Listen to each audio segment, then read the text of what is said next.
Hello everyone and welcome back to my channel.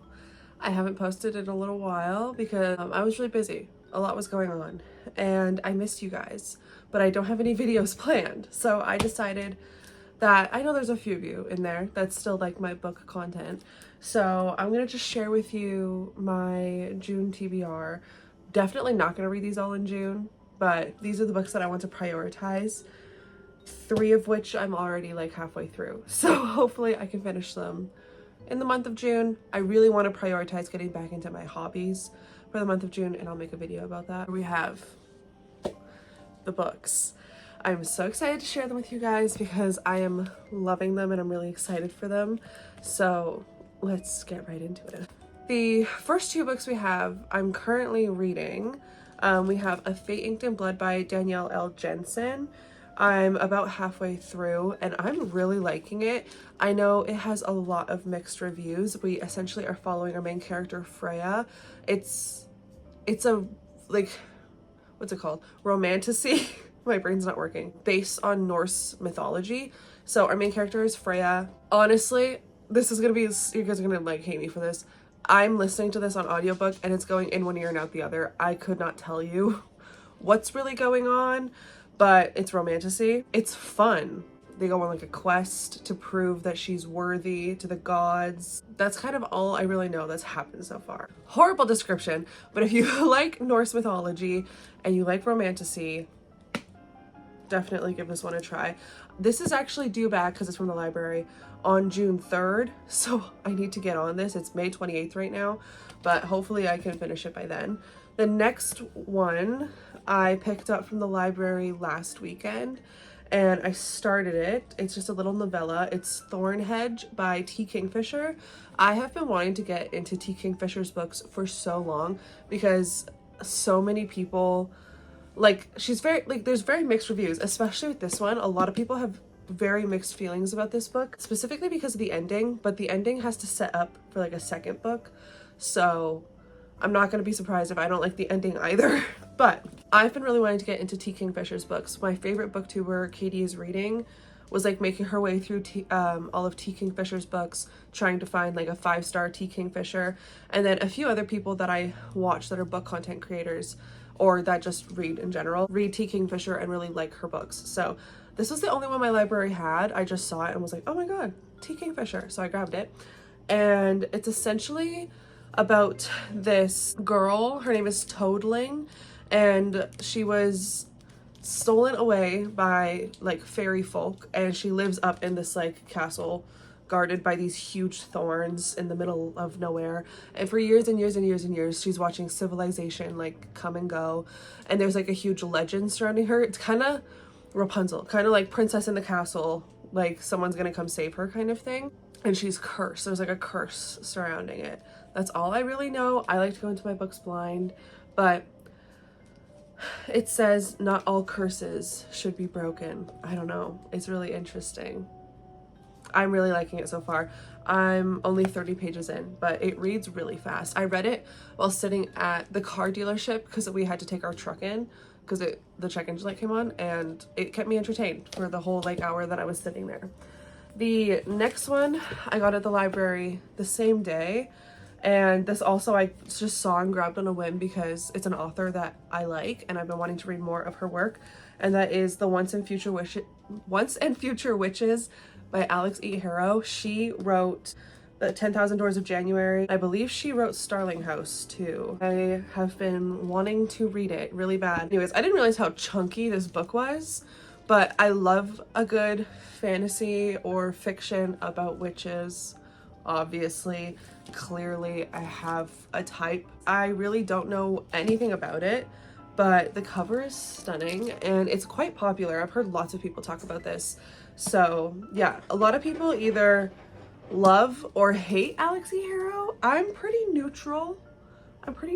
I do like her and I want to get into it a bit more. So this is a chunky one. I hope I can finish this in June. The next one I put on my spring TBR, and that is Shadowless by B Joyce. I am 54 pages into this one. I am annotating it. I had to take a break though. Pretty much what happened, I haven't read a book for like 2 months, or like almost 2 months. What happened was early April, or like the end of March, I was reading a lot, doing really good, started reading this. And then I started watching Yellow Jackets, and that overtook my life. Basically, I binged it in like a week, the entire all 3 seasons, and it just got confirmed for a 4th season. I'm really excited. If any of you have seen Yellow Jackets, please can we talk about it in the comments. I also went through a big Minecraft phase in April and early May. Literally all I did with my time was play Minecraft and watch Yellow Jackets. So I haven't read in a while, so that's why this is still on my TBR. B Joyce is actually one of my friends, and I really want to read her books. So yeah, I am liking this one so far. I think I'll probably restart it just to refamiliarize myself with what's going on, since I'm not too far in. I will read the back of this one because I think that you guys might like it. So it says, a beast blood, Emberstead Haffey, Adrienne McCarthy is no stranger to criticism. Without being able to shift into her beast form, however, her personal shame bleeds onto her family. She's shadowless, linked to the world of the dead. In her final year of guardian training, Adrienne is desperate to prove herself. Striving to exceed everyone's expectations, she agrees to help train a new advanced team on top of her medic classes and grueling clinical work. Despite her efforts, she is met with disrespect from the team and skepticism from her superiors, leaving her to wonder if her choice to be a medic is really what she wants. When a rebel uprising intersects with Adrienne's struggle to find her own way, she's faced with a choice She's faced with a choice between following societal expectations or her intuition, and is left more broken than ever. Reconciling with her true nature is the key to finding her place in the fight, unless it kills her first. Now, at the crossroads of who she's been and who she really is, Adrienne finds that her connection to death is a strength beyond her imagination. I'm dyslexic. I have a really hard time reading out loud. But it's so interesting, and definitely if you are someone who has struggled with anxiety, especially the physical side effects of anxiety. I have really bad like physical anxiety. This book is gonna be very relatable to you. And it's so far been really relatable to me. That's why I've like tabbed so much of it. So I'll actually leave the link for this in the description if you want it, because it's awesome. And then we have Once Upon a Broken Heart by Stephanie Garber. This one has been on many of my TBRs. It's kind of a little messed up because I took it to Hawaii and then it got a little wet. I have tried to read this book like 4 times, and each time I'm having a hard time getting into it. But what I recently did was I went on Pinterest and I looked up Once Upon a Broken Heart aesthetic, and it renewed my want to read this now that I can see like the aesthetic or like the vibe of what the book's supposed to look like. And I really, really want to finish this book by the end of summer, but hopefully in the month of June. I don't want to, I know I'm probably not going to be able to read all of these in June, but I'm trying to get on my reading game, so I'm giving myself lots of options to pick from. But I really, really want to get to this book because it seems like such a the vibe of the aesthetic, if you look it up on Pinterest, definitely feels like it fits late spring, early summer. So I'm excited to get to this one. And then the next one we have is actually a non-fiction book, because I've been wanting to get into some non-fiction, and that is The Horn Gods of the Witches by Jason Mankey. So usually once a month or every once in a while, I try to read a non-fiction book that specifically relates to spirituality or my practice of some kind. And I've had this book for a long time and I haven't read it, and I've recently started working with some sort of version of the Horned God. I'm not quite sure. I haven't like put a name to it yet, but I really want to just get more information about it. And Jason Mankey is like wildly renowned in the community. So yeah, I did actually start listening to this on audiobook, but I don't remember a single thing.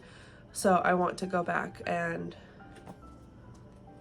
start it again and try to read it. And I'm looking right here, I have another book pile that I use as like decoration on my coffee table. There's another book in here that I actually forgot that I wanted to add, so just give me one sec. Okay, the last book is The Ancient Art of Fairy Magic by DJ Conway. Look at this, so pretty. I recently bought a fairy oracle deck, and I have just really been wanting to get into learning about the fae and fairies and just that side of things, because it's really interesting, and I've also had this book for such a long time and just never read it. So I want to really get into that. These are all the books that that I want to read for the month of June. Obviously, I'm not going to be able to finish these. There's 1, 2, 3, 4, 5, 6, 7. I could, if I really hunkered down, I could, but I'm not going to pressure myself too hard. Anyways, here's all the books that I want to read in the month of June, or at least I want to prioritize these for the month of June. Let me know if you guys have any of these, if you liked them, if you hated them. Let me know. I want to talk about them. If you've watched Yellow Jackets, definitely let's talk about that in the comments, because oh my god, that show is insane and I'm addicted. It's like all I think about now. And yeah, thank you so much for watching, and I'll see you guys in my next video. Bye.